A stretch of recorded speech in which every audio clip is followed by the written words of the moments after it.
Start करते हैं। कल अपन आर्किटेक्चर अपन ने स्टार्ट कर दिया था। अपन ने देखा था कि आर्किटेक्चर स्टाइल्स क्या होती है, आर्किटेक्चर पैटर्न्स क्या होते हैं।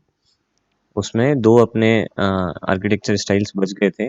पहला मॉडल व्यू कंट्रोलर आर्किटेक्चर, दूसरा क्लाइंट सर्वर आर्किटेक्चर, ये अपन डिस्कस कर रहे हैं। मॉडल व्यू कंट्रोलर आर्किटेक्चर में मेनली क्या कर रहे हैं, अपन एप्लीकेशन को 3 पार्ट में डिवाइड कर रहे हैं। एक उसका प्रेजेंटेशन लेयर कि वो सॉफ्टवेयर को यूज कैसे करेंगे, वो दिखेगा कैसा, उसका इंटरफेस कैसा होगा एंड सो ऑन, जिससे कि बेसिकली डायरेक्टली यूजर जो इंटरेक्ट करेगा वो प्रेजेंटेशन लेयर, उसको अपन बोलते हैं व्यू। ठीक है। फिर नेक्स्ट वो पार्ट जो कि एप्लीकेशन के फ्लो को कंट्रोल करेगा। जैसे अभी कौन सा पेज डिस्प्ले हो रहा है, जो पेज डिस्प्ले हो रहा है तो उसका डेटा कहाँ से आ रहा है, या उस पेज को डिस्प्ले करते टाइम अपने को ऑथराइजेशन चेक करना है कि यूजर को परमिशन है कि नहीं है वो पेज दिखने की, या लेट से वो पेज अगर फर्दर 3-4 छोटे छोटे व्यूज से मिलके बन रहा है तो किस पेज के करस्पॉन्डिंग कौन सा व्यू दिखना चाहिए, किस यूजर को कैसा व्यू जाना चाहिए, उसकी प्रेफरेंसेस के बेसिस पे अलग अलग व्यू चेंज हो सकते हैं एंड सो ऑन। तो ऐसे सारे डिसीजंस का होंगे अपने कंट्रोलर्स में होंगे, ऐसे सारे डिसीजंस अपन कंट्रोलर के थ्रू इम्प्लीमेंट करते हैं, इसको अपन एप्लीकेशन लॉजिक भी बोलते हैं। ठीक है। और फाइनली थर्ड पार्ट आ जाता है अपना बिजनेस लॉजिक। तो अपना जो एप्लीकेशन है उसको कौन यूज कर रहे हैं, कौन कौन एसोसिएटेड लोग हैं। जैसे फॉर एग्जांपल ई कॉमर्स का एग्जांपल लिया था अपन ने, तो कस्टमर्स हो सकते हैं, अपना इन्वेंट्री वाले लोग हो सकते हैं, उसके अलावा मार्केटिंग वाले लोग हो सकते हैं, सेल्स वाले लोग हो सकते हैं, प्रोडक्शन वाले हो सकते हैं। अगर आप लेट्स से किसी प्रोडक्शन बिजनेस में हैं तो आप डिमांड एनालिसिस के बेसिस पे या इन जनरल एट्रीब्यूट्स चेंज करने के लिए या ऐसे किसी केस के लिए आपको वो एप्लीकेशन यूज़ करनी पड़ेगी। तो इन सारे लोगों को जो डेटा चाहिए उस बिजनेस को रन करने के लिए, उस पर्टिकुलर प्रोजेक्ट के ऑब्जेक्टिव्स को अचीव करने के लिए, वो सारा डेटा मेंटेन कहाँ होता है, मॉडल लेयर में होता है, या मॉडल्स के थ्रू अपन वो सारा लॉजिक इम्प्लीमेंट करते हैं। इसको अपन बिजनेस लॉजिक भी बोलते हैं। क्योंकि अगर ये सारा डेटा नहीं होगा, ये सारा कंस्ट्रेंट्स जो कंस्ट्रेंट्स अप्लाई हो रहे हैं या जिनके बेसिस पे अपना पूरा सिस्टम खड़ा होकर तैयार होता है, जिस और उसी की वजह से वो सॉफ्टवेयर अपने बिजनेस के काम आ रहा है, तो इसलिए we also call it business logic. Mainly क्या है, ये डेटा मैनेजमेंट लेयर है जो अपनी एप्लीकेशन का सारा डेटा मैनेज करके रखती है। इनके बीच में कम्युनिकेशन होता रहता है अलग अलग लेयर्स के बीच में, और उस कम्युनिकेशन के थ्रू अपनी पूरी एप्लीकेशन अपन यूजर को प्रेजेंट कर पाते हैं। ठीक है।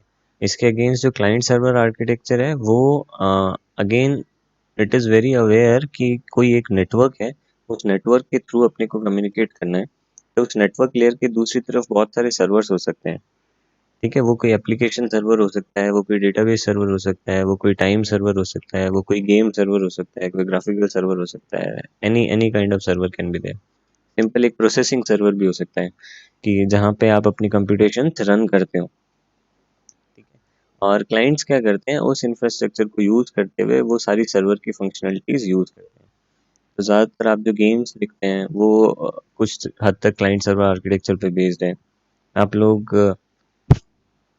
टाइम सर्वर्स रोज यूज करते हैं, जैसे अपने फ़ोन में जो अपन सेट करते हैं कि automatic date and time, laptops में ऑटोमेटिक डेट एंड टाइम का ऑप्शन आता है, वो सेट करके रखते हैं। बेसिकली वो लैपटॉप या मोबाइल क्या कर रहा है, टाइम टाइम पे एक टाइम सर्वर से कम्युनिकेट करता रहता है और वहाँ से डेट एंड टाइम फेच करता रहता है to give you the latest updated date and time on your system. ठीक है। तो there could be many examples.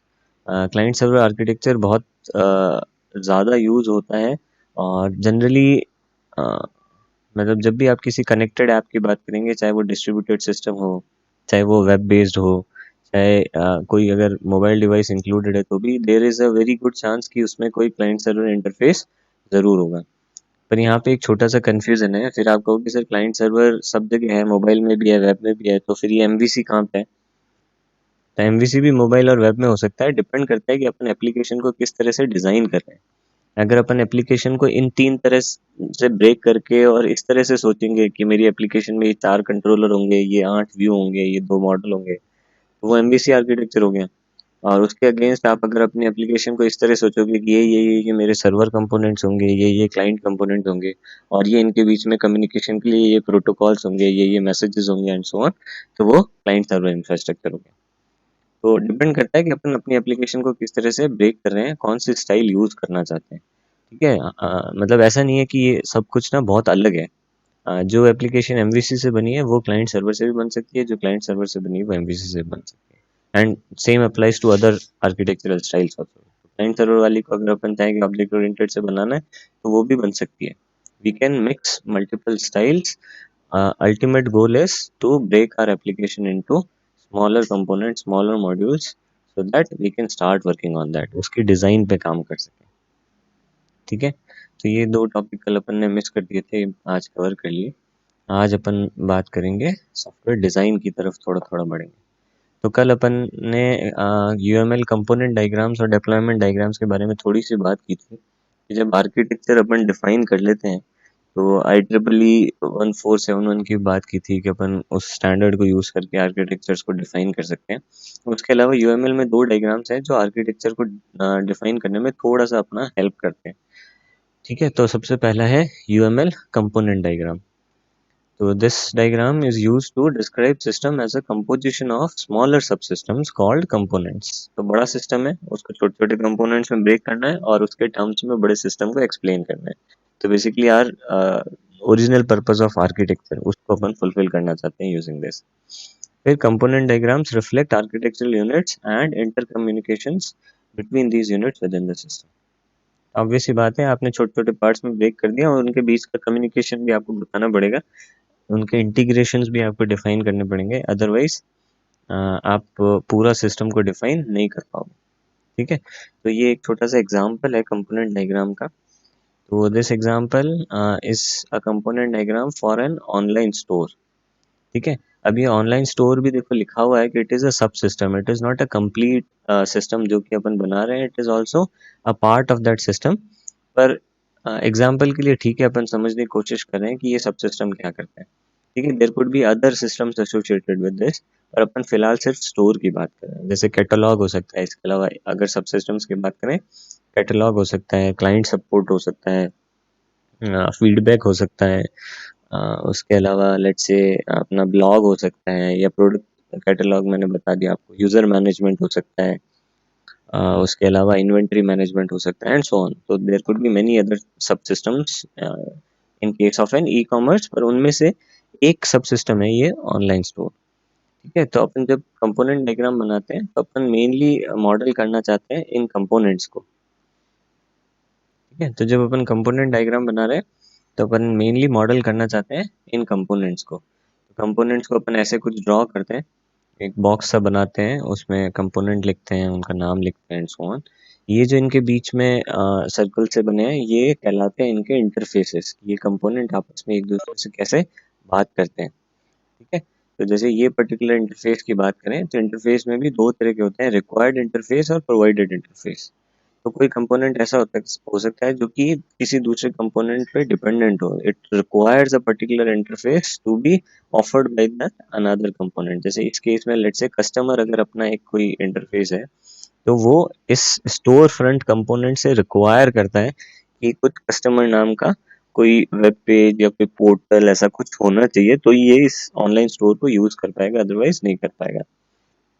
और उसके अगेंस्ट जो स्टोर फ्रंट इस रिलेशनशिप में पार्टिसिपेट कर रहा है, that is through this circle which is a provided interface. ठीक है, तो ये प्रोवाइड करेगा और ये रिक्वायर कर रहा है, तो इस तरह से अपना एक इंटरफेस डिफाइन होता है।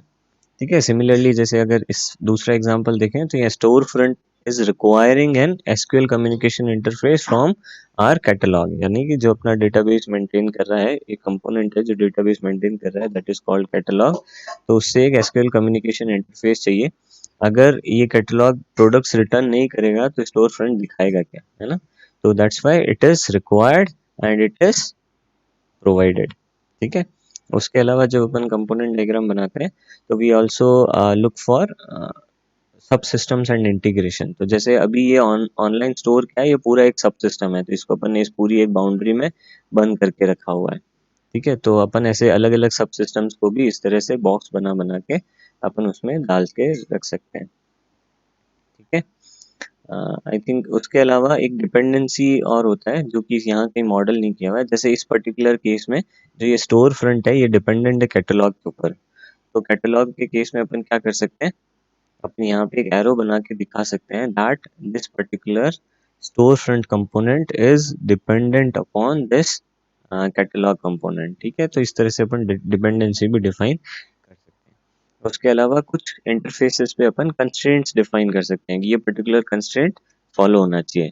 तो लेट्स से जैसे स्टोर फ्रंट से जो ये ऑर्डर इंटरफेस है, स्टोर फ्रंट यहाँ पे अपना ऑर्डर सिस्टम ये रहा, तो ये जो बीच में ऑर्डर इंटरफेस बन रहा है, ये कह रहा है कि स्टोर फ्रंट से ऑर्डर आएगा और वो ऑर्डर कहाँ स्टोर करेंगे, अपन ऑर्डर सिस्टम में स्टोर करेंगे या उसके थ्रू प्रोसेस करेंगे एंड सो ऑन। तो अपने यहाँ पे कंस्ट्रेंट डाल सकते हैं। अगर मान लो अगर अपने को कोई कंस्ट्रेंट डिफाइन करना हो तो मैं यहाँ पे एक कंस्ट्रेंट डिफाइन कर सकता हूँ। वो कंस्ट्रेंट क्या होगा, दैट लेट्स से ऑर्डर की जो मिनिमम वैल्यू है, minimum order value should be greater than 500 या 1000 एंड सो ऑन।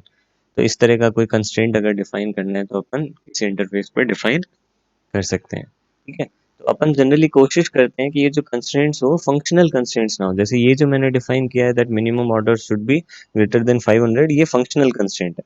ये functional constraint generally upon with in component define करते हैं, कंपोनेंट लेवल डिजाइन का पार्ट होता है।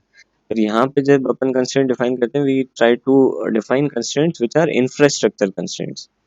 तो लेट्स से फॉर एग्जांपल जैसे ये जो कस्टमर इंटरफेस है, इसमें अगर अपन डालना चाहें कि लेट्स से हमारा जो ऑनलाइन स्टोर है वो हफ्ते में 6 दिन ही चलता है, एक दिन बंद रहता है, तो यहाँ पे अपन ऐसा कंस्ट्रेंट डिफाइन कर सकते हैं that this customer interface should be available only 6 days a week, और एक दिन जो भी दिन है उस दिन नहीं खुलना चाहिए। तो इस तरह का कंस्ट्रेंट अपन डिफाइन कर सकते हैं।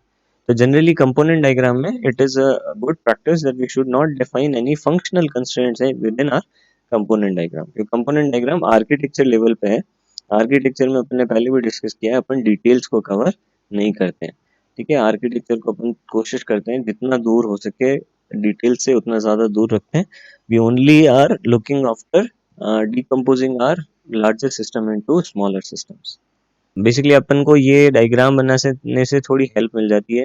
एक तो ब्रेकिंग वाले प्रोसेस में भी हेल्प मिल जाती है, और बाद में अगर वापस कभी समझना हो कि कैसे ब्रेक किया था या कौन कौन से इंटरफेसेस अपने को डिजाइन करने हैं या कौन सा काम किसको बांटना है, बेसिकली टीम में जो वर्क डिस्ट्रीब्यूशन है उसमें भी अपने को हेल्प मिल सकती है। चलो फिर आगे बढ़ते हैं। नेक्स्ट अपना टॉपिक है यूएमएल डिप्लॉयमेंट डायग्राम। ठीक है, तो कंपोनेंट डायग्राम सिर्फ आर्किटेक्चर डिफाइन कर रहा है कि अपना जो सिस्टम है वो कैसे बना हुआ है, उसमें कौन कौन से टुकड़े हैं, कौन कौन से इंटरफेसेस हैं and so on. Deployment diagram will be used to denote the run time configuration and underlying infrastructure of system. यानी जब वो आप सॉफ्टवेयर बना दोगे, वो जब आप कस्टमर को दे दोगे, अभी सॉफ्टवेयर काम आना शुरू हो गया, तो अपन उस कंटेक्स्ट में देखते हैं कि अब सॉफ्टवेयर काम आएगा, तो उसके रन टाइम पे उससे रिलेटेड क्या चीज़ें होगी, आप कौन सा सर्वर यूज़ करोगे।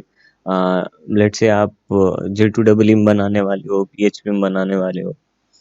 ठीक है, अपन वो सारे कंटेक्स्ट की बात करते हैं। तो इसमें कुछ इम्प्लीमेंटेशन लेवल डिटेल्स भी आ सकती है और कुछ कस्टमर के कंस्ट्रेंट भी आ सकते हैं। लेट्स से जैसे अपन ने बात की थी कि लेट्स से अगर कस्टमर ऐसा चाहता हो कि आप कोई एक हार्डवेयर से रिलेटेड कुछ काम कर रहे हैं, कोई IoT बेस्ड प्रोजेक्ट कर रहे हैं, और आप जो एम्बेडेड डिवाइस बना के देंगे, लेट्स से वो +50 डिग्री सेंटीग्रेड में भी चलनी चाहिए। तो इस तरह के कंस्ट्रेंट जो उसका एक्सटर्नल एनवायरनमेंट है, उसका जो रन टाइम कॉन्फ़िगरेशन है, उसको डिफाइन करते हैं अपन डिप्लॉयमेंट डायग्राम की हेल्प से। ठीक है, तो जस्ट ये एग्जांपल थोड़ा सा देखते हैं। तो अभी ये देखो, इसमें अपने को दो बड़े बड़े पैकेज मिल रहे हैं। ठीक है, अपन इनको फोल्डर्स बोल सकते हैं, साइट्स बोल सकते हैं। अगर मल्टीपल साइट्स है, मान लो आपका जो सिस्टम है वो अलग अलग साइट्स में डिवाइडेड है, तो IoT के केस में ऐसा हो सकता है, क्लाइंट सर्वर के केस में ऐसा हो सकता है कि अलग अलग साइट्स पे आपके अलग अलग फंक्शनैलिटी हो। तो साइट को डिफाइन करने के लिए काम ले सकते हैं, फोल्डर डिनोट कर सकते हैं कि ये एक फोल्डर है, ये कुछ चीज़ों को इकट्ठा करके रख रहा है। कोई पैकेज हो सकता है जो बहुत सारी क्लासेस को, बहुत सारे कंपोनेंट्स को इकट्ठा करके रख रहा हो एंड सो ऑन। तो ये अपन बेसिकली ये जो ऐसा जो शेप है, ये अपन इस तरह से ऐसा बॉक्स जो बना रहे हैं, ये बॉक्स डिनोट करता है कि it is some form of collection. ठीक है, तो इसके अंदर ये जो बॉक्सेस बना रहे हैं अपन, इन बॉक्सेस को अपन बोलते हैं नोड्स, या ये बेसिकली अपने कंपोनेंट्स हैं सिस्टम में। ठीक है, अब ये कंपोनेंट्स अपने कोड कंपोनेंट्स हो सकते हैं, या डिप्लॉयमेंट के टर्म में बात करें तो ये अपने इंफ्रास्ट्रक्चर नोड्स हो सकते हैं, इंफ्रास्ट्रक्चर कंपोनेंट हो सकते हैं। जैसे ये पर्टिकुलर केस है, ये एक सर्वर का डायग्राम बता रहा है। एक बेसिकली इट इज अ मतलब सेल्फ टिकटिंग कियोस्क का एग्जांपल है। जैसे अभी आजकल आप देखते हैं रेलवे स्टेशन जाते हैं तो आप लोग खुद कुछ एंट्रीज डाल के और एक टिकट जनरेट कर सकते हैं, तो थिंग लाइक दैट। उस केस का उसका एक डिप्लॉयमेंट डायग्राम बनाने की कोशिश की है। It is a very minimal diagram. इसके अलावा भी बहुत सारी चीज़ें इसमें आ सकती है, पर क्या हुआ, अपन ने बोल दिया कि ये एक सर्वर है, ठीक है। इस बड़े डब्बे को अपन ने एक सर्वर बना दिया कि ये पूरा एक सर्वर है, ठीक है। तो ये जनरली अपना जो भी डिवाइस होती है, एनवायरनमेंट होती है, उसका नाम अपन यहाँ ऊपर स्पेसिफाई कर देते हैं, पैकेज के ऊपर स्पेसिफाई कर देते हैं, ठीक है। फिर इसके अंदर अपन ने दो बड़े बड़े नोड बना दिए, एक प्रोसेसर बना दिया, एक फंक्शनिंग यूनिट बना दी जिसको बोल दिया कैशिंग सर्वर, ठीक है। ये अपने एप्लीकेशन लॉजिक को, बिजनेस लॉजिक को कैश करेगा, ठीक है। फिर एक एक्चुअल सर्वर बना दिया जो जिसपे की प्रोसेसिंग होगी, जिसपे कि अपना सारा डेटा प्रोसेसिंग जो होना है, डेटा को डेटाबेस में सेव करना है, उससे रिलेटेड जो सारी प्रोसेसिंग है वो इस पे होगी, ठीक है। फिर ये सारे जो छोटे छोटे बने हुए हैं, इन सबको बोलते हैं अपन आर्टिफैक्ट। आर्टिफैक्ट कुछ भी हो सकता है, आपका बनाया हुआ कोड हो सकता है, कोई थर्ड पार्टी लाइब्रेरी हो सकती है, लेट्स से कोई एपीआई सर्विस हो सकती है, किसी और की एपीआई को आप यूज़ करना चाहते हैं, कोई फाइल्स हो सकती है, कोई मल्टीमीडिया कंटेंट हो सकता है, जैसे वीडियो है, ऑडियो है, इमेजेस है एंड सो ऑन। तो आर्टिफैक्ट कुछ भी हो सकता है, कोई भी एक डिजिटल प्रोडक्ट जो कि आप अपने प्रोजेक्ट में यूज़ कर रहे हो, it it can be treated as an artifact, ठीक है। तो इस पर्टिकुलर केस में क्या हो रहा है, ये सारे आर्टिफैक्ट्स अपन डिप्लॉय कर रहे हैं, ठीक है, इन पर्टिकुलर सर्वर्स के ऊपर। http.exe और arting.exe, ये दो कुछ आर्टिफैक्ट्स अपन ने बनाए हैं और इनको अपन डिप्लॉय करेंगे कैशिंग सर्वर के ऊपर। सिमिलरली यहाँ पे dbadmin.exe एक कोई प्रोग्राम बनाया है, टिकट मास्टर कोई दूसरा प्रोग्राम बनाया है, इसको डिप्लॉय करेंगे अपने एप्लीकेशन सर्वर के ऊपर या मेन सर्वर के ऊपर। इसके अलावा लेट्स से ये लॉग एग्जीक्यूशन लॉग नाम का कोई प्रोग्राम होगा, लेट्स से log exe, इसको भी अपन डिप्लॉय कर रहे हैं इस सर्वर के ऊपर। दूसरा एक और तरीका होता है इस तरह के डायग्राम्स को एक्सप्लेन करने का, उसमें क्या करते हैं अपन, इस नोड को ही बड़ा बनाते हैं और इस नोड के अंदर ये आर्टिफैक्ट बना देते हैं। तो बेसिकली उस केस में क्या होगा, इट इज ऑलरेडी डिप्लॉयड, वो ऐसे दिखाएगा कि इट इज ऑलरेडी डिप्लॉयड, उसमें फिर अपनी ये डिप्लॉयमेंट को इस तरह से नहीं दिखा रहे। तो ये दो केसेस हो सकते हैं, अगर सर्वर आपकी ही कंपनी मेंटेन कर रही है तो आप डिप्लॉयमेंट डायग्राम इस तरह से दिखा दें कि सर्वर पे डिप्लॉयड होगा ऑलरेडी, या फिर अगर ऐसा कुछ क्लॉज है कि सर्वर प्री डिफाइंड नहीं है, सर्वर का कॉन्फ़िगरेशन प्री डिफाइंड नहीं है, या सर्वर कंपनी का नहीं है, अननोन सर्वर है, तो अपन फिर इस तरह से रिलेशन के फॉर्म में भी दिखा सकते हैं कि आपको बाद में इसको इस सर्वर पे डिप्लॉय करना पड़ेगा, जो भी सर्वर आपको ऑफर करेंगे उस सर्वर पे आपको डिप्लॉय करना पड़ेगा, राइट। तो बेसिकली ये छोटा सा एक अपने को कंटेक्स्ट मिल जाता है कि अपनी एप्लीकेशन जब रन होगी तो कैसा कैसा सेटअप होगा। तो जैसे इस केस में आपको बहुत ज़्यादा कुछ दिखने को नहीं मिल रहा है, या पर लेट्स से अगर आप क्लाउड के लिए कोई एप्लीकेशन बना रहे हैं, AWS क्लाउड के लिए बना रहे हैं, तो उसमें आपको पता है कि आपको क्या करना पड़ता है, जो आपकी स्टैटिक डेटा है, जो स्टोरेज से रिलेटेड चीज़ें हैं, उनको आपको AWS स्टोरेज में, S3 स्टोरेज में डालना पड़ता है, S3 APIs यूज़ करनी पड़ी थी उसको एक्सेस करने के लिए। उसके अलावा जैसे आपका जो एप्लीकेशन लॉजिक है, वो आपको इलास्टिक सर्वर्स पे डालना पड़ेगा, EC2 कंप्यूट नोड्स पे आपको उसको डिप्लॉय करना पड़ेगा। उसके अलावा लेट्स से अगर आप कोई AWS APIs यूज़ कर रहे हैं तो फिर उसके अलग-अलग सर्वर्स होंगे, उनके थ्रू आप API एक्सेस करोगे एंड सो ऑन। तो बेसिकली जितना कॉम्प्लिकेटेड सिस्टम होगा, जितने ज़्यादा उसमें मैं यूँ कहूँ कि नोड्स अवेलेबल होंगे या जितनी ज़्यादा साइट्स अवेलेबल होगी, उतना ये डिप्लॉयमेंट डायग्राम कॉम्प्लिकेटेड होता जाता है और उतनी इसकी इम्पोर्टेंस बढ़ती भी जाती है। क्योंकि अगर सिंपल लेट्स से अगर अपन डेस्कटॉप एप्लीकेशन की बात करें, जिसमें कुछ नहीं, बस एक कैलकुलेटर ही बनाना है, तो वो तो एक सिंगल EXE है। तो उस केस में डिप्लॉयमेंट डायग्राम इतना मैटर नहीं करता है, आपको सिर्फ एक डब्बा बनाना पड़ेगा और उस डब्बे में अपन लिख देंगे कि ये लेट्स से विंडोज बेस्ड है या लिनक्स बेस्ड है या क्रॉस प्लेटफॉर्म है या मल्टी ओएस है, या जो भी आप लिखोगे सिर्फ एक एनवायरनमेंट में लिख दोगे कि ये बेयर मिनिमम एनवायरनमेंट है जो इस एप्लीकेशन को चलने के लिए चाहिए, और उसके अंदर सिर्फ एक कंपोनेंट, एक नोड आएगा which will be our calculator application. पर उसी के अगेंस्ट अगर अपन कोई distributed system, cloud based IoT system की बात करें, तो फिर उसका डिप्लॉयमेंट डायग्राम बहुत बड़ा, बहुत कॉम्प्लिकेटेड भी हो सकता है, ठीक है। तो डिप्लॉयमेंट डायग्राम बहुत इम्पोर्टेंस रखते हैं, but at the same time इनको बनाना और इंश्योर करना दैट इट इज 100% करेक्ट, ये थोड़ा सा मुश्किल होता है। This should be kept in mind at deployment diagram पे क्वेश्चंस अभी अभी नहीं लेंगे, जब आप लोग थोड़ा और प्रोजेक्ट पे काम करोगे उसके बाद अपन डिप्लॉयमेंट डायग्राम पे क्वेश्चंस लेना शुरू करेंगे, ठीक है। अच्छा, ये जो अभी तक अपन बात कर रहे हैं, अपन बात कर रहे हैं यूएमएल की।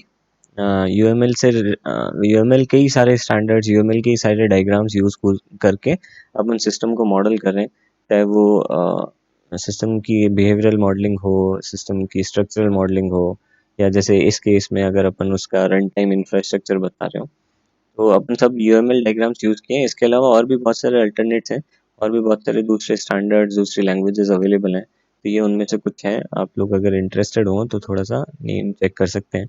बट एक्सटेंसिवली यूएमएल काम आता है, और मेनली जब भी आप ऑब्जेक्ट ओरिएंटेड वे में काम करेंगे, आप ऑब्जेक्ट ओरिएंटेड पैराडाइम यूज करके प्रोग्राम लिख रहे हैं, इम्प्लीमेंटेशन कर रहे हैं, तो UML is very successful and very widely used.